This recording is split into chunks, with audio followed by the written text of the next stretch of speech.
आज कई कार्यक्रम में शामिल होंगे मुख्यमंत्री साय। बाल अधिकार संरक्षण आयोग के स्थापना दिवस में करेंगे शिरकत।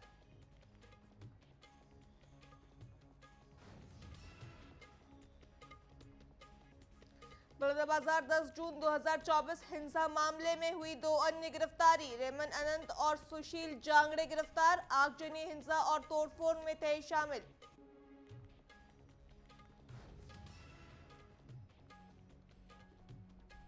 बाईस जून तक भोपाल पहुंच सकता है मॉनसून। ग्वालियर पहुंचने में लग सकता है 1 हफ्ते का वक्त।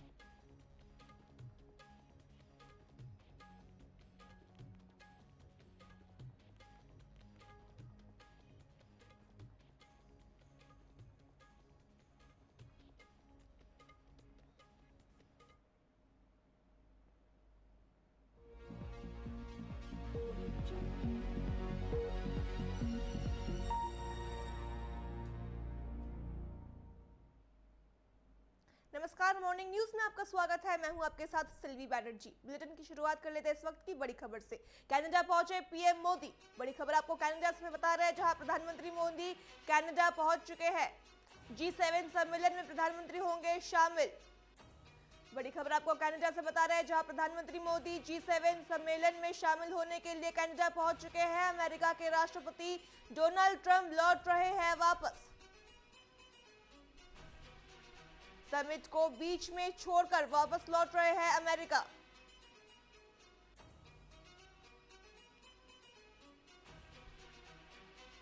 इजरायल ईरान तनाव मानी जा रही है वजह।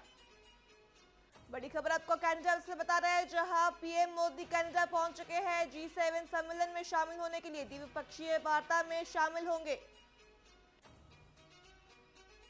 बड़ी खबर आपको बता रहे हैं, जहां पीएम मोदी कनाडा पहुंचे।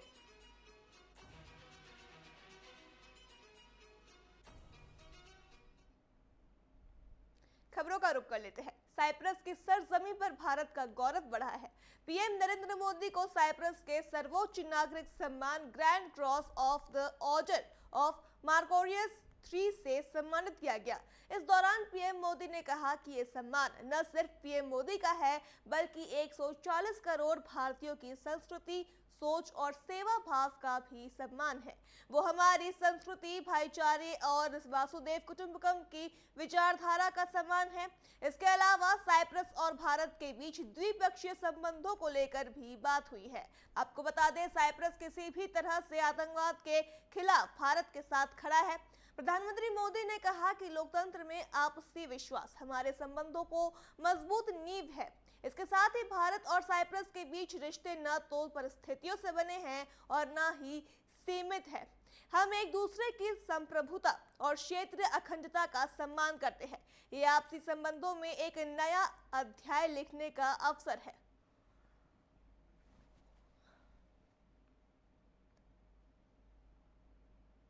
रक्षा और सहयोग को और मजबूती देने के लिए द्विपक्षीय डिफेंस कोऑपरेशन प्रोग्राम के तहत रक्षा उद्योग पर बल दिया जाएगा। साइबर और मैरीटाइम सिक्योरिटी पर अलग से डायलॉग शुरू किया जाएगा। क्रॉस बॉर्डर टेररिज्म के विरुद्ध भारत की लड़ाई में साइप्रस के सतत समर्थन के लिए हम बहुत बहुत आभारी हैं। आतंकवाद, ड्रग्स और आर्म्स की तस्करी की रोकथाम के लिए हमारी एजेंसीज के बीच रियल टाइम इंफॉर्मेशन एक्सचेंज का मैकेनिज्म तैयार किया जाएगा।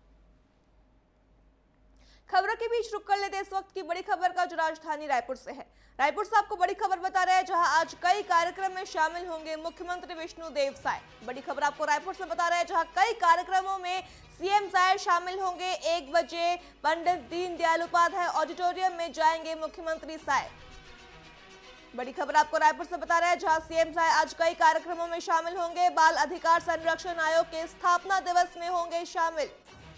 राज्य सर्व सेना समाज के सम्मान समारोह में भी शामिल होंगे सीएम साय।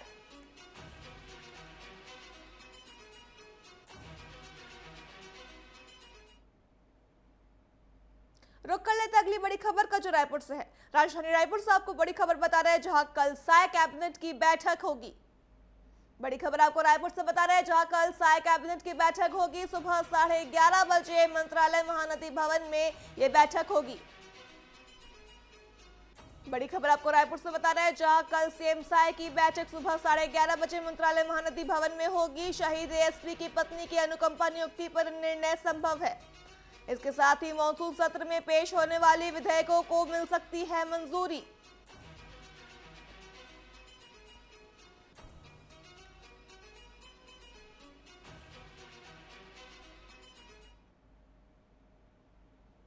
भोपाल से अगली बड़ी खबर आपको बताते हैं। भोपाल से आपको बड़ी खबर बता रहे हैं, जहां ऊर्जा मंत्री प्रद्युम्न सिंह तोमर ने एक्स पर पोस्ट किया है। बड़ी खबर आपको भोपाल से बता रहे हैं, जहां ऊर्जा मंत्री प्रद्युम्न सिंह तोमर ने एक्स पर पोस्ट कर मंत्री ने प्रकृति के पिछले 16 दिनों का जिक्र किया।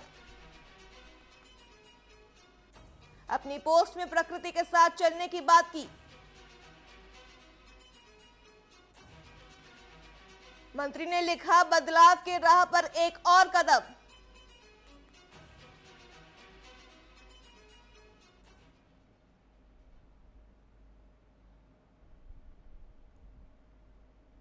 संवैधानिक मर्यादाएं एक बार फिर सियासत के केंद्र में है। छत्तीसगढ़ में राज्यपाल और विधानसभा अध्यक्ष की भूमिका को लेकर सियासी संग्राम छिड़ गया है।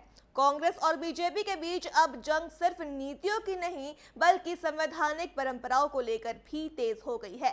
भूपेश बघेल ने विधानसभा अध्यक्ष और राज्यपाल के कार्यशैली पर सवाल खड़े कर दिए हैं, तो वहीं बीजेपी ने पलटवार करते हुए कांग्रेस कार्यकाल के पुराने मामले सामने रख दिए। पहले ये रिपोर्ट देखिए। अधिकार के अतिक्रमण को लेकर राजनीति कोई नई नहीं है। जब कांग्रेस सरकार थी तो राज्यपाल के कामों को लेकर संवैधानिक अधिकारों के हनन पर सवाल उठता था। अब बीजेपी सरकार है तो भी कांग्रेस के पास वही मुद्दा है। इस बार पूर्व मुख्यमंत्री भूपेश बघेल ने विधानसभा अध्यक्ष डॉक्टर रमन सिंह और राज्यपाल रमेन डेका की कार्यप्रणाली पर सवालिया निशान उठाते हुए संवैधानिक परंपराओं के उल्लंघन का मुद्दा उठा दिया है। पूर्व मुख्यमंत्री भूपेश बघेल ने विधानसभा अध्यक्ष डॉक्टर रमन सिंह के द्वारा सीधे शिक्षा सचिव को लिखे गए पत्र का हवाला देते हुए संवैधानिक मर्यादाओं के तार तार करने पर भाजपा सरकार से सवाल किए हैं। आज स्थिति ये है कि संवैधानिक पद में बैठे हुए डॉक्टर रमन सिंह जी, इसमें सीधा रमन सिंह जी सचिव को पत्र लिख रहे हैं, तो बेहद ही गंभीर बात है। संवैधानिक स्थिति इस प्रदेश में ख़त्म हो गया है, क्योंकि चाहे वो राज्यपाल हो, चाहे विधानसभा का अध्यक्ष हो, संवैधानिक पद माने जाते हैं और ये सीधा सचिवालय को अधिकारियों से बात नहीं करते, सीधा सचिव को पत्र लिख रहे हैं। एक तो ये है कि संविधान में दिए गए अधिकारों के खिलाफ है। दूसरा, विधानसभा का अध्यक्ष के पद गरिमामय पद है, निष्पक्ष होना चाहिए। इस पत्र के माध्यम से उस निष्पक्षता अब उसमें प्रश्नवाचक चिन्ह लग गया है। इधर इस मसले के सामने आने के बाद बीजेपी भी हमलावर है। भाजपा को भूपेश बघेल की यह आलोचना भाई नहीं, इसलिए अब भाजपा कांग्रेस सरकार के समय होने वाले संवैधानिक उल्लंघनों के मामले गिना रही है।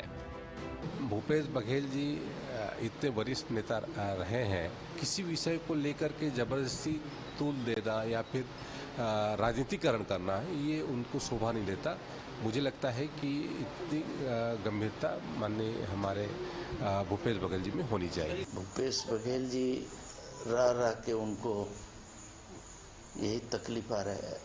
अब माननीय भूपेश बघेल जी से सीखना पड़ेगा क्या?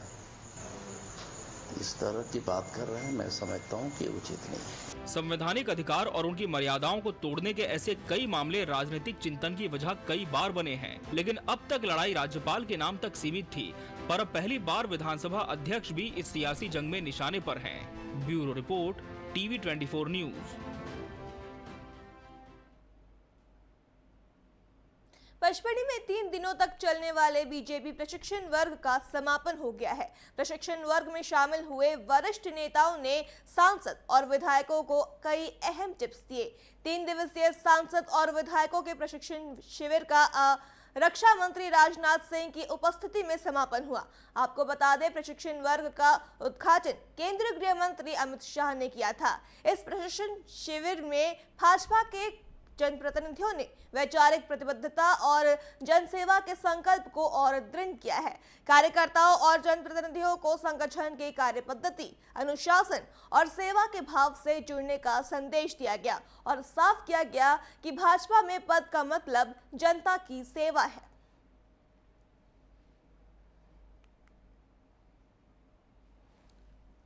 हर गरीब के जीवन में खुशी लाने का काम भारतीय जनता पार्टी की सरकार कैसे कर रही है, इसका प्रेजेंटेशन भी, और हमें अपने क्षेत्रों में भूमिका कैसे निभाना है, इन सारी बातों की चर्चा इस वर्ग में गंभीरता से हमारे सभी कार्यकर्ताओं ने मिलकर के की है।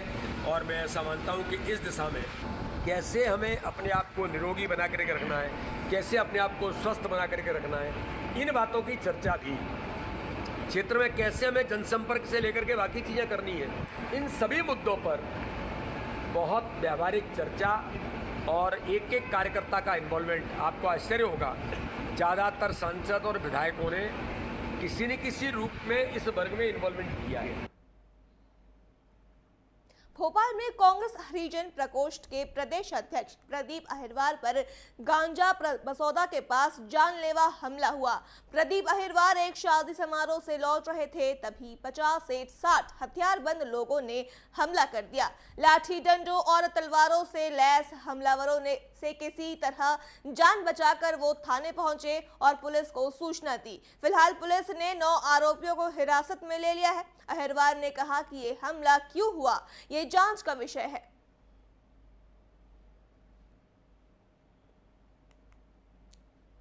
मैं कुरवाई से एक शादी करके भोपाल के लिए आ रहा था, तो ग्यारसपुर मुझे जाना था।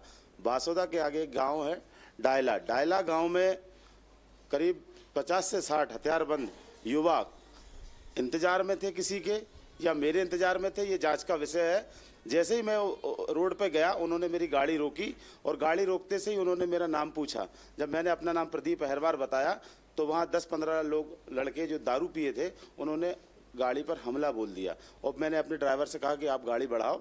तो जैसे ही उन्होंने गाड़ी बढ़ाई तो आगे वाले कांच में उन्होंने लठ मारा और पीछे वाले कांच में उन्होंने लठ मारा और जो ड्राइवर की साइड होती है वहाँ उन्होंने तलवार मारी और वो 2 किलोमीटर तक मेरा पीछा करते रहे। और उसके बाद जब मैंने एसपी साहब को और कलेक्टर साहब को फ़ोन लगाया, उन्होंने बहुत मदद करी और पूरे मामले में बहुत तत्परता पुलिस ने दिखाई है। इसके लिए मैं एसपी विदिशा और कलेक्टर विदिशा का बहुत शुक्रिया अदा करता हूँ। अभी 9 अपराधी पकड़े गए हैं और बकाया एसपी साहब ने सुबह मेरे से बात की, बकाया बहुत जल्दी पकड़े जाएंगे। पचमढ़ी में बीजेपी के सांसद विधायक प्रशिक्षण शिविर में मुख्यमंत्री डॉक्टर मोहन यादव ने योग कर सभी को चौंका दिया। म्यूरायन समेत कई योग आसनों से उन्होंने अपनी फिटनेस का परिचय दिया और लोगों को निरोग रहने का संदेश दिया। योग करते हुए मुख्यमंत्री का वीडियो सामने आया है, जिसे देखकर लोग उनकी फिटनेस की जमकर सराहना कर रहे हैं।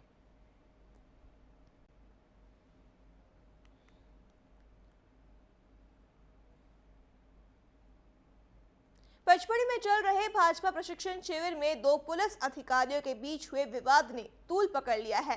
होटल ग्लेन व्यू के गेट नंबर 1 पर एएसपी आशुतोष मिश्रा और उप निरीक्षक कमल किशोर मौर्य के बीच तीखी बहस और झड़प हुई, जिसका वीडियो वायरल हो रहा है। मामले में पुलिस मुख्यालय ने सख्ती दिखाते हुए दोनों अधिकारियों को हटा दिया है।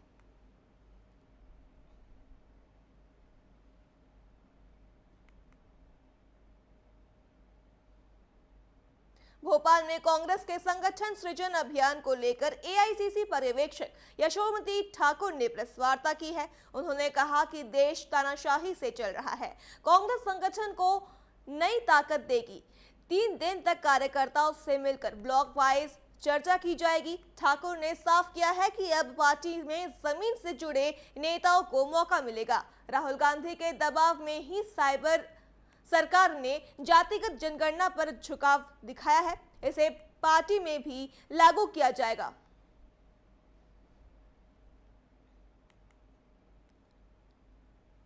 आज हम आप सबके सामने हैं। राहुल जी ने संगठन सृजन का प्रोग्राम यहाँ पे नियोजित किया हुआ है और उसे तहत हम लोग सारे जिलों में पूरे देश से, देश के अलग अलग जगहों से ऑब्जर्वर्स आ रहे हैं। बात ये है कि जिस तानाशाही से ये देश चल रहा है, उस तानाशाही का मुकाबला करना होगा तो ज़मीन की जो बात है वो राहुल जी तक पहुंचनी चाहिए और मेरे समझ से उसी के लिए हम यहाँ पे आए हुए हैं। अगले 3 दिन 4 दिन जितने दिन लोगों को हमसे बात करनी है और हमारा पूरा समाधान नहीं हो जाता है, उतने दिन हम यहाँ पे रहेंगे।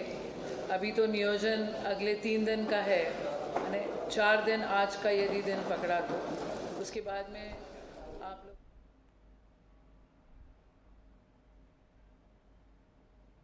खबर नारायणपुर से है, जहां नारायणपुर में कांग्रेस कार्यकर्ताओं ने सुकमा के राजीव भवन में ईडी की कार्रवाई के विरोध में जोरदार प्रदर्शन किया। कार्यकर्ता तहसील कार्यालय पहुंचे और ईडी और भाजपा का पुतला दहन किया। इसके साथ ही कांग्रेस ने आरोप लगाया कि भाजपा ईडी का दुरुपयोग कर लोकतंत्र को कुचल रही है। उन्होंने इस कार्रवाई की घोर निंदा की है और इसे सियासी हमला बताया है।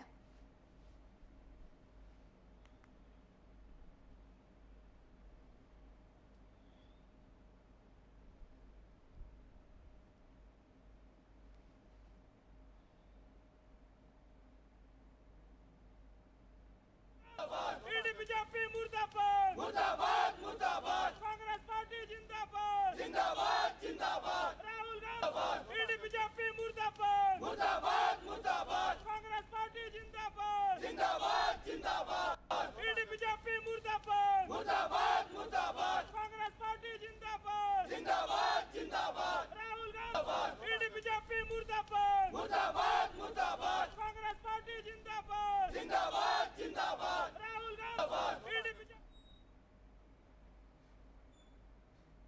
खबरों के बीच रुक कर लेते इस वक्त की बड़ी खबर का, जो राजधानी भोपाल से है। भोपाल से आपको बड़ी खबर बता रहे हैं, जहां रक्षाबंधन पर बहनों को मिलेंगे 250 रुपए अतिरिक्त। बड़ी खबर आपको भोपाल से बता रहे हैं, जहां रक्षाबंधन पर बहनों को तोहफा दिया जाएगा। युवाओं के लिए भी इंटर्नशिप में सहायता देगी सरकार। बड़ी खबर आपको भोपाल से बता रहे हैं, जहां रक्षाबंधन पर बहनों को मिलेंगे 250 रुपए अतिरिक्त। 5 साल में बदलेगी मध्य प्रदेश की तस्वीर।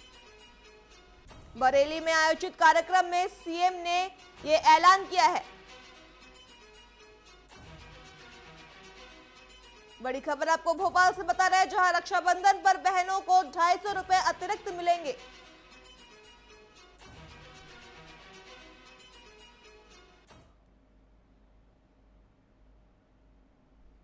रुक कर लेते अगली बड़ी खबर का, जो राजधानी भोपाल से है। भोपाल से आपको बड़ी खबर बता रहे हैं, जहां आज मुख्यमंत्री डॉक्टर मोहन यादव की लगातार बैठकें होंगी। बड़ी खबर आपको भोपाल से बता रहे हैं, जहां मुख्यमंत्री डॉक्टर मोहन यादव की लगातार बैठकें होंगी। सुबह 11 बजे मंत्रालय में कैबिनेट की बैठक होगी। कई अहम प्रस्तावों पर मिलेगी मंजूरी। बड़ी खबर आपको भोपाल से बता रहे हैं, जहां सीएम यादव की कई बैठकें होंगी। राजनीति आयोग का 4 संस्थाओं के साथ होगा एमओयू। 4:30 बजे प्रदेश स्तरीय सामूहिक योग को लेकर के मीटिंग होगी। इसके साथ ही 5:40 में स्वदेश ज्योति के नवीन कार्यालय का करेंगे लोकार्पण। भोपाल से आपको बड़ी खबर बता रहे हैं, जहां सीएम डॉक्टर यादव की लगातार बैठकें होंगी। सुबह 11 बजे मंत्रालय में बैठकें होंगी। अगली बड़ी खबर रायपुर से है। राजधानी रायपुर से आपको बड़ी खबर बता रहे हैं, जहां कल साय कैबिनेट की बैठक होगी। बड़ी खबर आपको रायपुर से बता रहे हैं, जहां साय कैबिनेट की बैठक होगी। सुबह 11:30 बजे मंत्रालय महानदी भवन में यह बैठक होगी। शहीद एएसपी की पत्नी की अनुकंपा नियुक्ति पर निर्णय संभव है। इसके साथ ही मॉनसून सत्र में पेश होने वाले विधेयकों को मंजूरी मिल सकती है। बड़ी खबर आपको रायपुर से बता रहे हैं, जहां कल सीएम साय की बैठक होगी। कल साय कैबिनेट की बैठक होगी।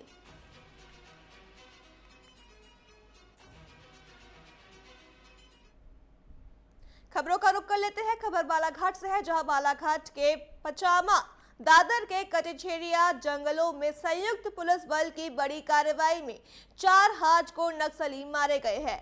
आईजी संजय सिंह ने प्रेस वार्ता में कहा कि मुठभेड़ में 3 महिलाएं और 1 पुरुष नक्सली ढेर हुए हैं। मारे गए नक्सलियों पर कई गंभीर मामले दर्ज थे और वे लाखों के इनामी भी थे। घायल नक्सलियों की तलाश जारी है। आईजी ने कहा कि आत्मसमर्पण करने पर नक्सलियों से कानून के तहत व्यवहार किया जाएगा।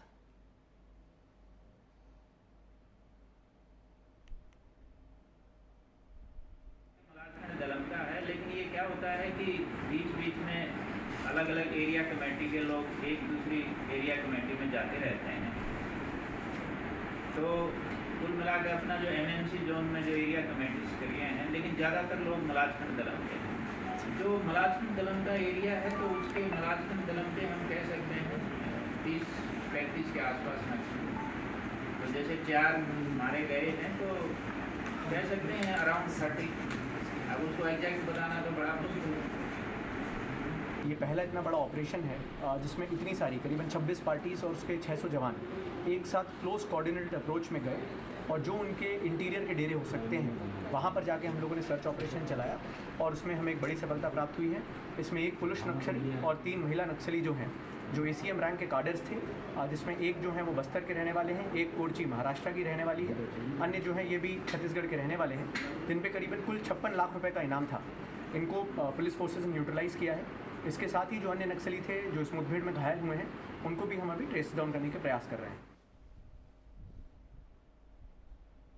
मॉर्निंग न्यूज में फिलहाल इतना ही। खबरों के लिए देखते रहिए TV24। नमस्कार।